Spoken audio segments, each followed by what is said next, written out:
내 이름은 이주인식이오. 일면수심의 야수에게 극한의 고통을 주는 고문 소믈리에다.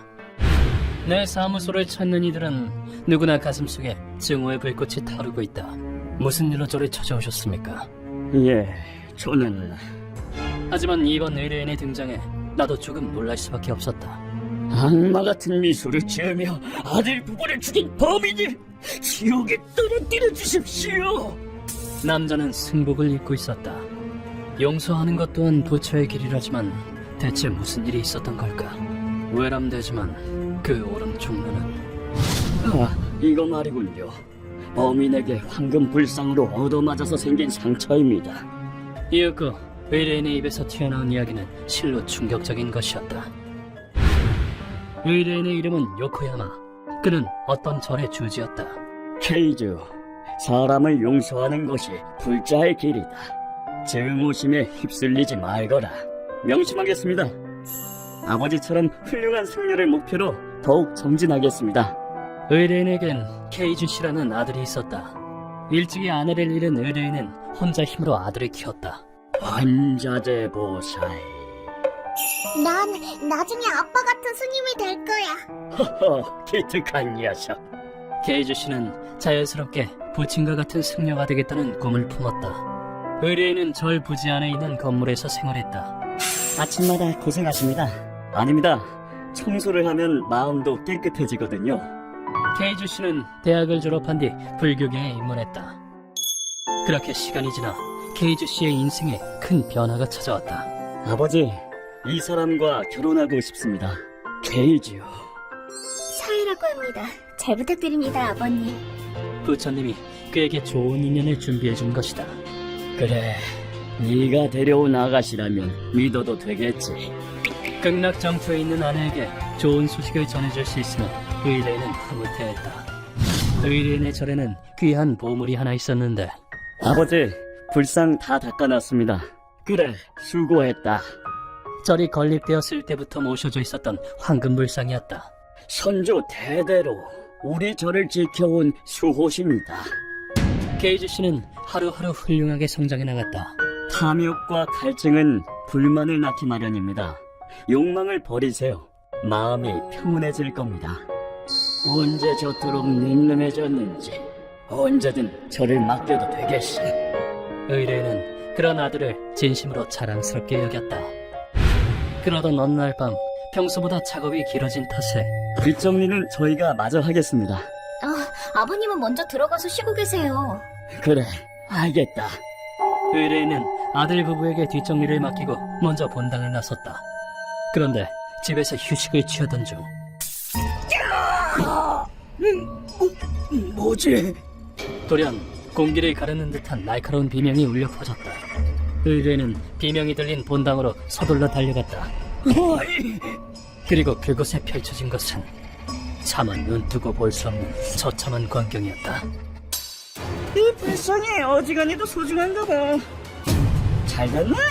그 소중한 물건으로 맞아 죽는다니 말이야. 케이즈! 가만히 있어! 본당에서 괴한들이 아들 부부를 공격한 것이다. 너도 같이 저 세상으로 보내주지. 두 사람 모두 머리를 심하게 다친 상태였다. 조금 찌그러졌지만 뭐 금이니까 비싸게 팔리겠지? 괴한 중 리더로 보이는 남자가 무기로 쓴 물건은 절의 보물 황금불상이었다. 이놈들 무슨 짓을 하는 겐가? 생각보다도 몸이 먼저 움직였다. 격분하는 의뢰인에게 남자가 눈길을 던졌다. 뭐야, 이 요란한 대머리 아저씨는? 마치 미물을 보는 듯한 눈빛이었다. 고령인 의뢰인이 괴한의 상대가 될 턱이 없었다. 불상에 맞아 죽으면 선불인가? 오른쪽 눈을 강타당한 의뢰인은 부처님이시여. 한 방에 안화골이 골절되고 안구가 파열되었다. 절에 다니는 모조리들이 숭배하는 불상으로 고타한다. 기분 끝내주는군. 어차피 죽일 거 마지막으로 재미 좀 볼까?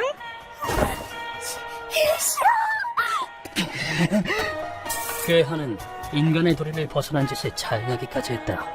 불전에서 일어나는 끔찍한 악행에 내 이놈, 어떡해.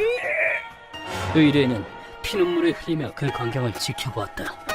그 후 괴한들은 세 사람을 가까운 묘지로 옮기고 빨리 해. 죽여버리고 튀게.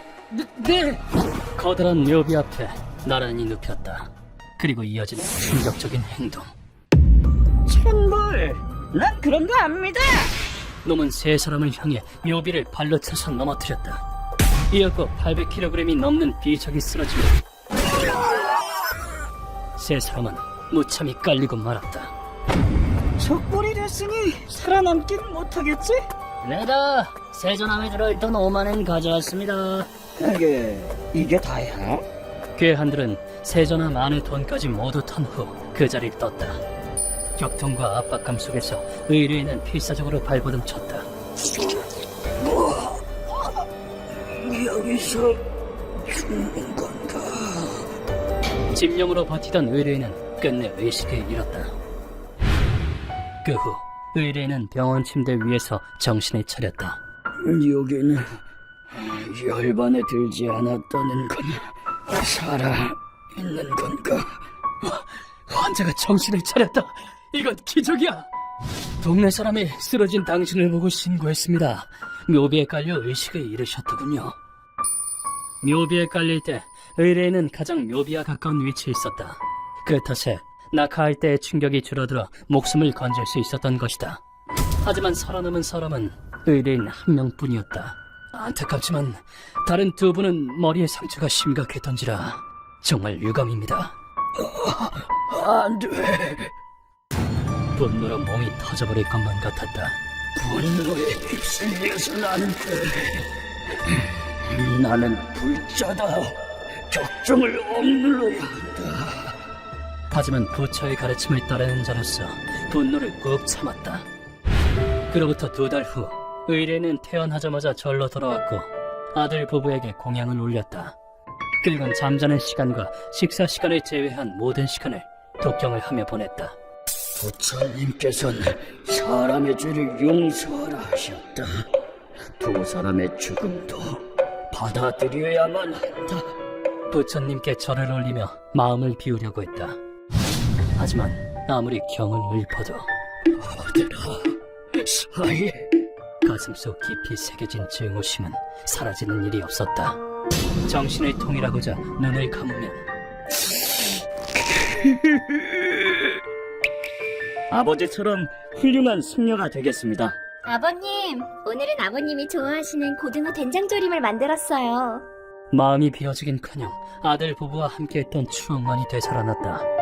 자나깨나 두 사람의 모습이 자꾸만 아른거렸다. 증오심을 떨쳐내는 것은 그 어떤 것보다도 고된 수행이었다.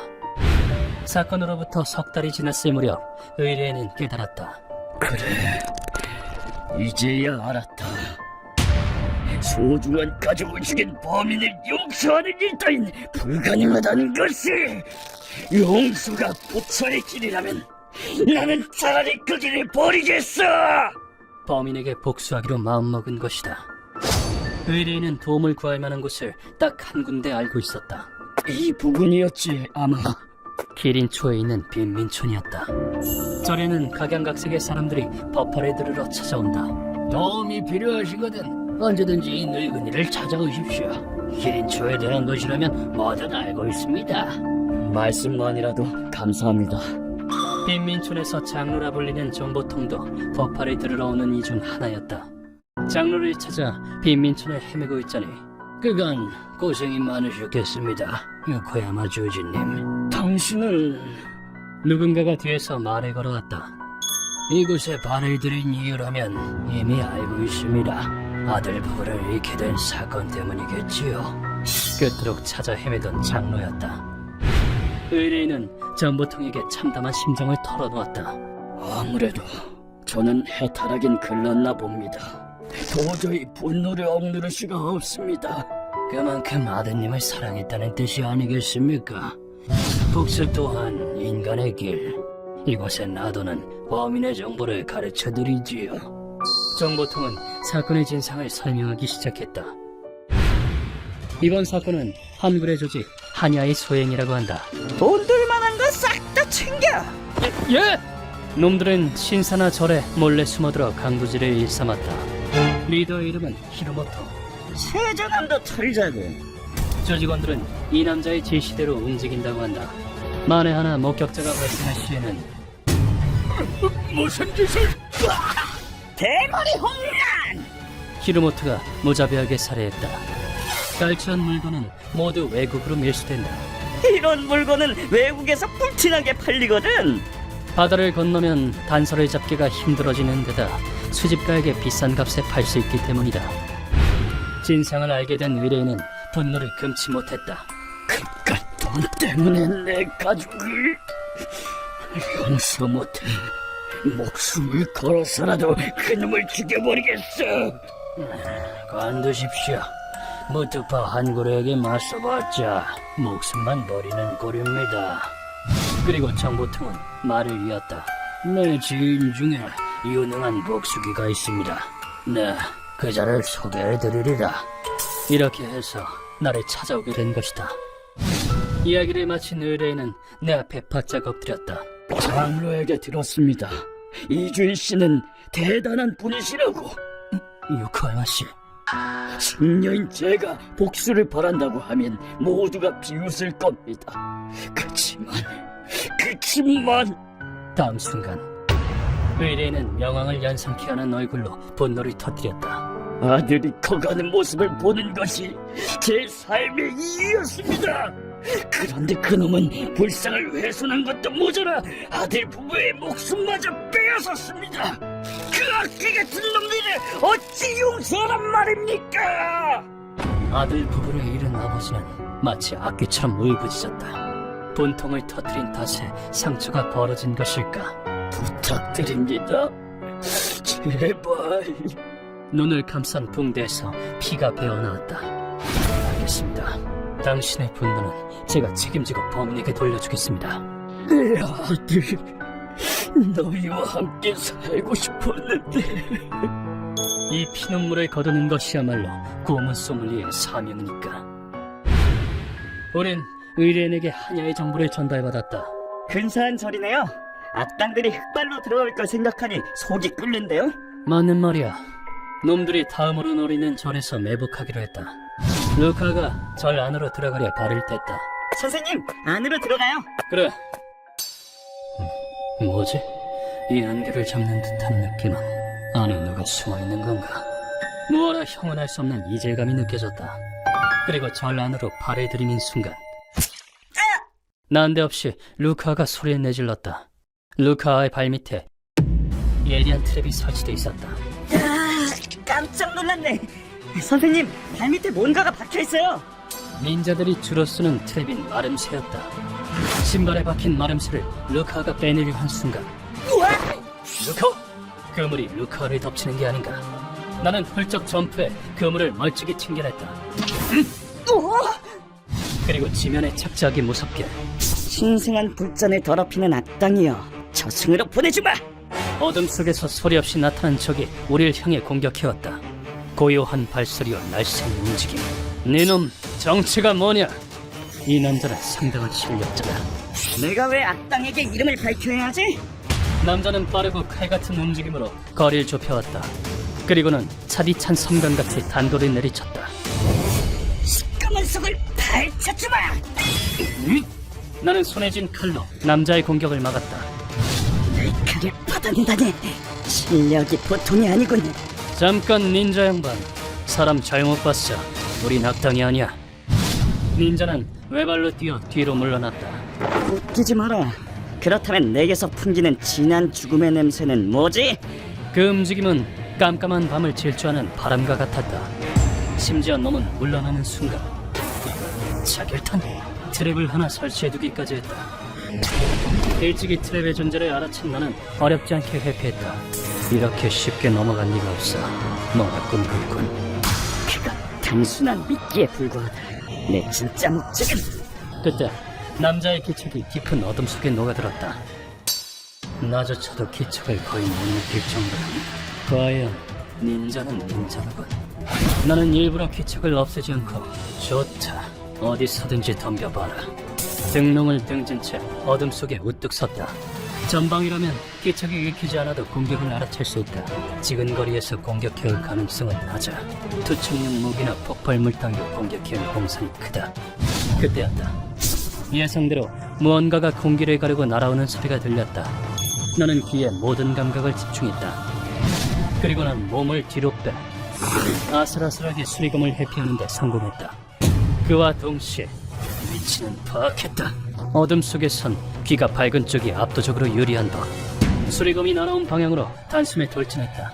이를 알아챘는지 남자가 옆으로 뛰었다. 놓치지 않겠다. 나는 칼을 사선으로 내리그었다. 남자는 노기를 띤 얼굴로 공격을 받아냈다. 그 순간 달빛이 남자의 얼굴을 어렴풋이 비추었다. 엄청난 힘이다. 이제는 정령 괴물인가? 어딘가 익숙한 풍모였다. 잠깐! 넌 긴다 가문을 섬기는 너의 일족이 아닌가? 난 너의 적이 아니다. 그러자 남자도 칼을 거두었다. 아니, 당신은 그 이름 높은 고문 소믈리에가 아니십니까? 남자는 칼을 집어넣으며 말했다. 당신이 이곳에 나타났다는 건 주진님의 의뢰로 오신 겁니까? 그렇다. 왜 여기에 숨어 있었지? 저는 요코야마 주진님의 법화를 들었습니다. 그분께는 참 많은 것을 배웠죠. 이 남자 또한 히로모토를 처리하기 위해 이곳에 온 것이다. 오해가 풀리자 누에가 루카를 풀어주었다. 이거 실례했습니다. 괜찮아요. 제가 미숙한 탓이죠. 이건 우리 일족에 전해지는 비법 연고입니다. 효과가 좋으니 한번 발라보십시오. 내게서 풍기는 기운이 워낙 비범한 탓에 종종 이런 해프닝이 발생하곤 한다. 오해가 풀린 뒤 마치 약속이라도 한 듯 히로모토와 놈의 부하들이 나타났다. 응? 누가 있는 것 같은데 저놈들도 강도인가? 히로모토는 우리를 보자마자 엉뚱한 소리를 해댔다. 히로모토의 심령은 내가 들어간다. 알겠습니다. 부하들은 제가 처리하죠. 그 말과 함께 어둠 속으로 사라진 노예는 적들의 뒤에서 불쑥 모습을 드러냈다. 죽음을 깨달을 틈도 주지 않겠다. 그와 동시에 적들의 숨골에 수리검을 찔러 넣었다. 그리고 노예는 히로모토의 등을 떠밀었다. 지옥보다 더한 곳이 널 기다리고 있다. 나는 히로모토를 붙잡고 목을 졸라 기절시켰다. 나이스 패스, 노예. 그럼 뒤는 맡기겠습니다. 흑야의 잔당은 이 누에가 확실히 처리할 테니 염려 마시게. 노예는 그 말을 남기고는 또다시 어둠 속으로 녹아들었다. 그 후 우린 히로모토를 고문용 냉동실로 옮겼다. 선생님, 고문 준비 다 됐습니다. 뭐야 여기는? 닥쳐라 쓰레기. 나는 선수행을 하듯 히로모토의 어깨를 야구 강망이로 강타했다. 이자는 부처님이 계신 곳에서 불상을 휘둘렀다. 한 번 더! 양 어깨가 부러져도 인과응보다. 늘 그래왔듯 나는 놈에게 질문을 던진다. 너는 신사나 절에 쳐들어가 금품이나 불상 따위를 훔쳤다. 너 그놈들이랑 아는 사이. 그리고 방해되는 자는 가차없이 목숨을 빼앗았지. 피해자나 유족에게 죄스럽지도 않나? 물음에 대한 놈의 대답은 우차! 그딴 영문 모를 것들이나 숭배하는 멍청이들을 죽어뒀어! 난 쓸모없는 물건을 팔아서 돈으로 바꿨을 뿐이야! 뒤진 양반들이 오히려 나한테 고마워해야 하는 건 아니야! 그야말로 악기라 부르기에 부족함이 없었다. 뚫린 입이라고 함부로 짓거리는군. 루카와 시작한다. 네? 달아주게도 시원찮은 놈 같으니 스위치 온! 루카가 스위치를 내리자 뭐야 이건! 빙수나 좀 만들어 보려고. 놈이 매달린 수레바퀴가 소리를 내며 돌아가기 시작했다.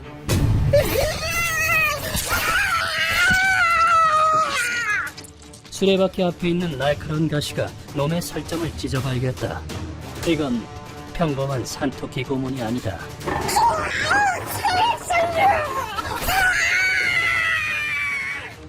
극한의 추위 속에서 꽁꽁 얼어붙은 피부가 찢어지는 고통은 가히 상상을 초월한다.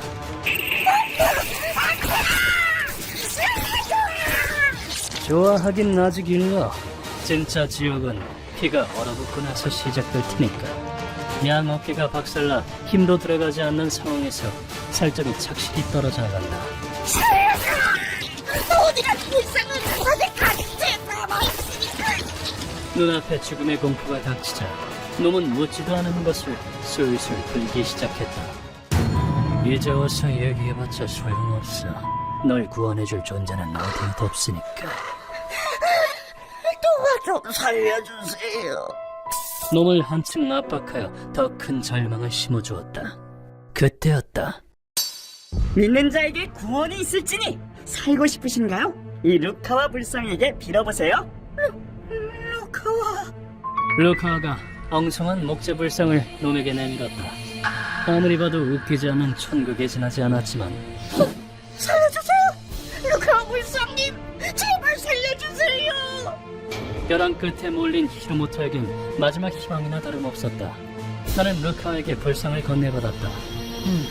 믿는 건가? 루카와 불상이 널 살려줄 거라고. 믿습니다. 살려주십시오. 멍청한 놈, 잘도 살려주겠다. 인제 와서 살려달라니 뻔뻔하게 짝이 없네요. 나는 불상으로 히로모토를 후려쳤다. 난 말이야, 불상으로 너 같은 악당을 때려 죽이는 걸 좋아하거든. 절망에 빠진 악당을 때려 죽이는 게 얼마나 기분 좋은데 너도 이해하지? 응? 너 자신이 내뱉은 논리니 반론 따위 못하겠지. 그 후 놈은 불상으로 얻어맞고 살점이 깎여나간 끝에 사망에 이르렀다. 온몸이 죄다 갈렸네요. 무슨 빙수 같아요. 사회에 피해만 주는 쓰레기는 소멸하는 게 낫지. 그 후 황금 불상을 회수한 나는 임무 보고와 함께 그것을 의뢰인에게 건넸다. 정말 감사합니다, 이주인 씨. 아닙니다. 원래 주주님의 것이었으니 돌려드려야죠. 이렇게 덕이 높은 사람이 한낱 악인 때문에 부처에게를 떠나는 건 아까운 일이다. 이로써 의뢰인이 다시 불교로 돌아갈 수 있기를 바란다. 휴먼버그 대학교에서는 어둠의 세계를 주제로 여러 가지 이야기를 소개하고 있습니다. 다른 영상도 꼭 한번 보시길.